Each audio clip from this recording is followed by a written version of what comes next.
अस्सलामुअलैकुम।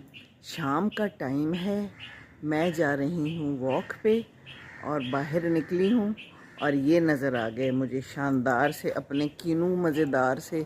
मैंने कहा चलें आपको भी दिखा दूँ। ये देखिए, है ना ज़बरदस्त। हो ये देखिए, आज तो कुछ तोड़े भी थे, कुछ थोड़े ज़्यादा भी पक गए थे, तो हमने कहा कि तोड़ लें इससे पहले कि गिर जाएं। और खाए भी थे और मज़ा आया था।